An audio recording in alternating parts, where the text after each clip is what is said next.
Welcome back. I'm Lance Robinson. This is Lewis Fields. We're former pro rodeo cowboys. We live in this area of Spanish Fork. We want to introduce you to our first event today, which is bareback riding. Lewis Field, the former world's champion, will explain to us a little about what goes on there. Well, in the bareback riding, you hang on to what's similar to a suitcase handle. Your hand fits in it really tight. It's cinched onto the horse's back. And it's a very grueling event. It's hard on your body, but it's also a lot of fun. But there's a lot more on the end of it in this handle than there is a suitcase. A little bit more. It's a large suitcase. Let's go to our first bareback rider, Will Lowe from Canyon, Texas, and he's riding Panther Martin. Well, here comes Will, and as you'll see when the horse leaves the chute, Will's feet will have to be over the front of the horse's shoulders to get a score. That's one of the rules. And you see this horse lead there, you'll see his spurs up over the front of the horse's shoulders.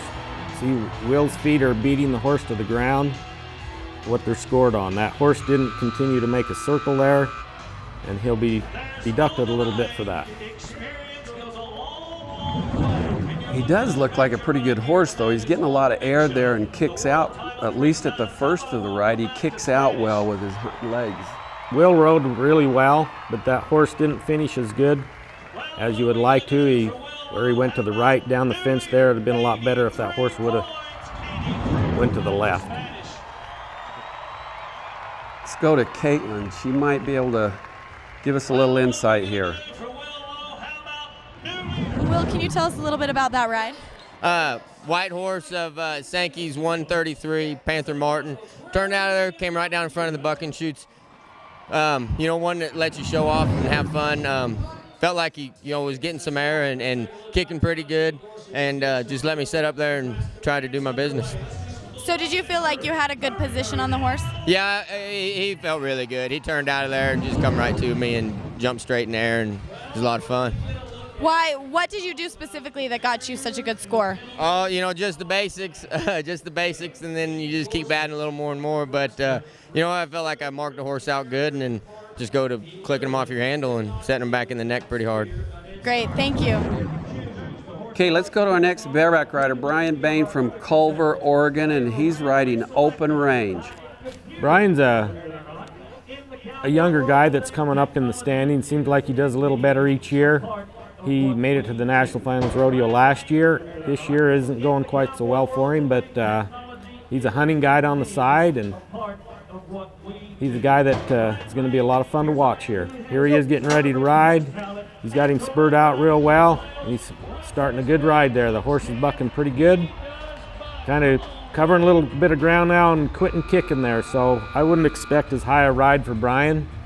I would think maybe in the high 70s, maybe even 80 points. But the horse doesn't seem to be trying as much as he'd like him to. These cowboys, they like to have as much under them as they can get. The highest score depends on the horse that bucks the most and the cowboy that spurs the best, right? It is, and here he got an 84, so I guess that proved me wrong. Brian rode real well. His fundamentals were really good. Like I said, the horse got moving on a little bit there and probably stopped him from having a harder score. Here we go with Seth Hardwick. He's a young guy, maybe going to make it to his first national finals this year. He's riding a horse called Daisy. That doesn't seem to be a very appropriate name for a rank horse. I remember watching Daisy. I think she's a little buckskin horse. I think this horse bucks really nice, really a good horse.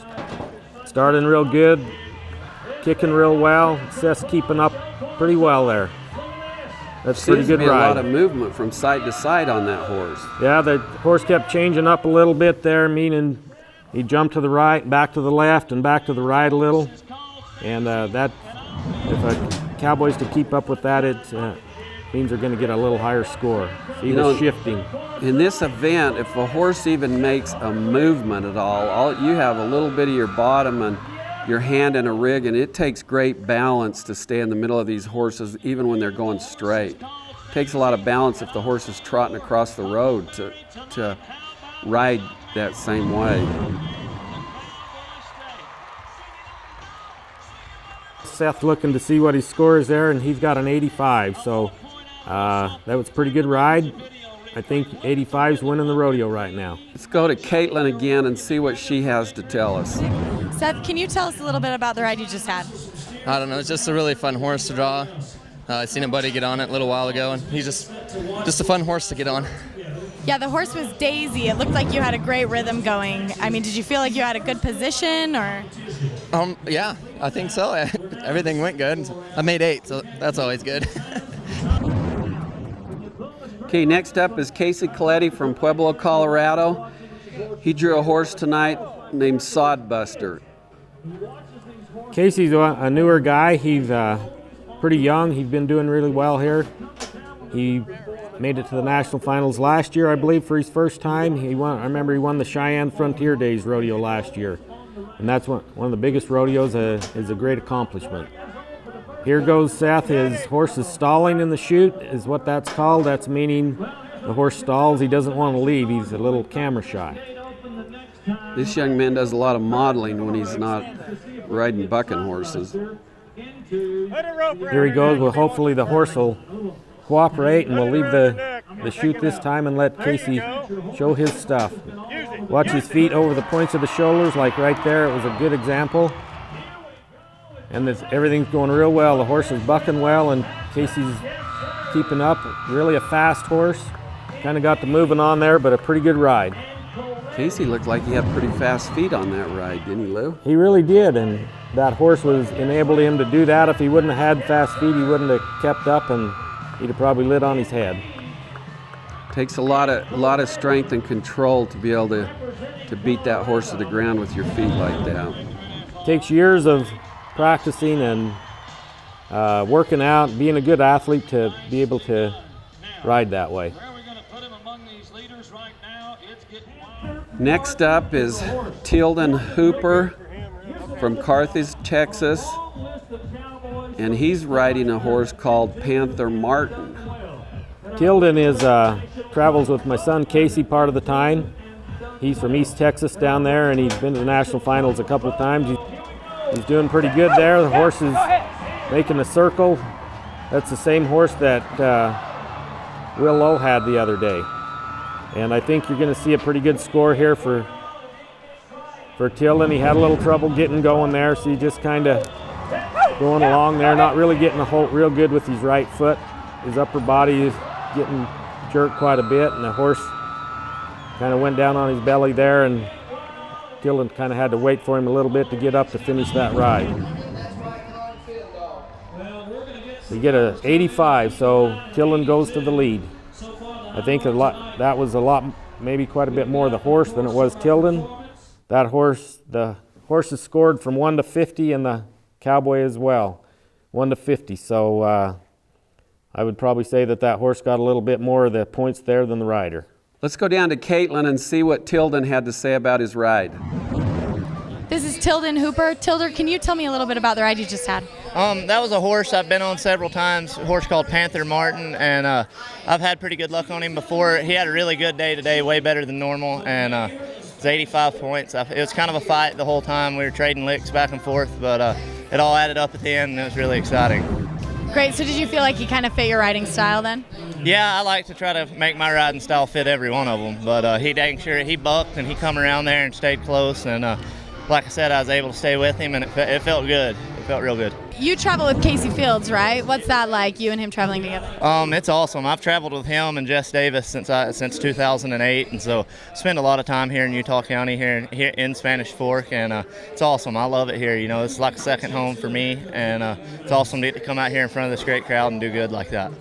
Do you guys have a good, healthy rivalry? Do you guys kind of push each other a little bit? I'd say so. Me and Kaycee's had a good, healthy rivalry since the first day we met. We were rookies the same year, and we've been going head-to-head ever since. So when you travel with guys that ride better than anybody else in the world, and you got to beat them when you get to the rodeo, and so you ain't really worried about anybody else, you know. I'd find me a new traveling partner. Somebody a little easier to beat. Our next contestant is Kaycee Feilds from Payson, Utah. Really from Spanish Fork. His mailing address is Payson, but Spanish Fork wants to claim him as their own. Okay, let's learn a little bit more about Kaycee. We have a short story on him. I was born into the coolest rodeo family there is. My dad's a 5-time world champion cowboy. I'm the luckiest guy in the world. There's nobody else going down the road that has a dad that's a 5-time world champion and has a relationship like we do. It's awesome. He didn't start pro rodeo until he was 24, and he was done when he was 32. And he won 5 world championships and pretty much every big rodeo across the country and Canada. I remember Clint Corey, Bobby Moat, and Jason Havens come by the house, and they had their riggings out and stuff, and we messed around with it. Had a great opportunity to get lots of knowledge from these guys about bareback riding and rodeo, and they taught me at an early age that you need to get away from it for a little while and go refresh your mind and go and have some fun. And I went up to Calgary Stampede to the novice bareback riding, and it was two long rounds and a short round, the finals. And I remember sitting in the camper by myself, and I was just like, you know, what are you doing? Are you really going to be a bareback rider? All the world champions are here watching the bareback riding. Are you going to be a pansy about it and them guys just kind of overlook you and forget about you? Or are you going to kind of set a statement and make a name for yourself at a young age? My first horse was getting 4 feet in the air and kicking and bucking, and it was muddy and kind of snowing, sleeting a little bit, and it was cold, and I remember it was one of my best rides. I've seen everything that went on the whole ride. Before that, it was like I nodded my head and it was 6 seconds and I was behind and getting yanked on and didn't know what was going on. And I nodded my head and marked him out, and I remember jump for jump spurring that horse, and it felt awesome. And after that, I got off, rode my second one the second time it happened, and then the third time it happened, and I won all 3 rounds in the average. And I was like, oh, it's on. You know, I'm gonna take rodeo by storm. I have in mind, when I'm there, I'm the best. Nobody's gonna beat me tonight. I'm gonna spur harder. I'm gonna get more spur stroke. I'm gonna have more upper body control than anybody. I hold my free arm perfect. I keep my chin down.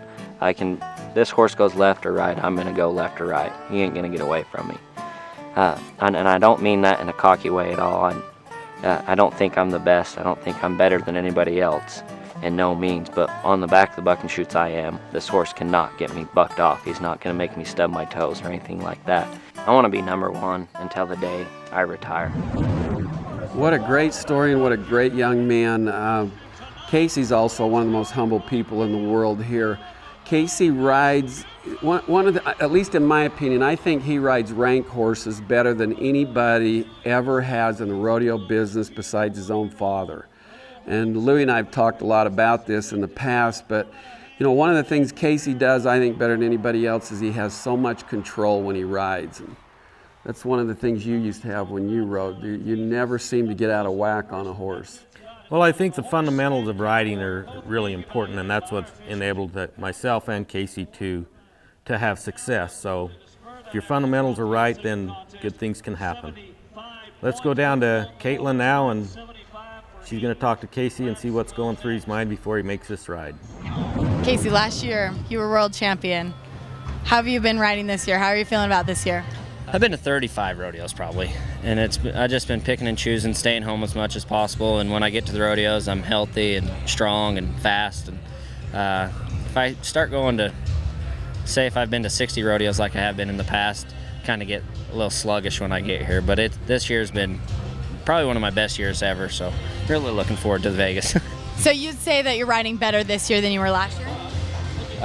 Probably. I have a little more experiences on the real strong horses and riding a little better than I have and in more control, and it seems like everything's slowing down a lot for me and I can see what's going on.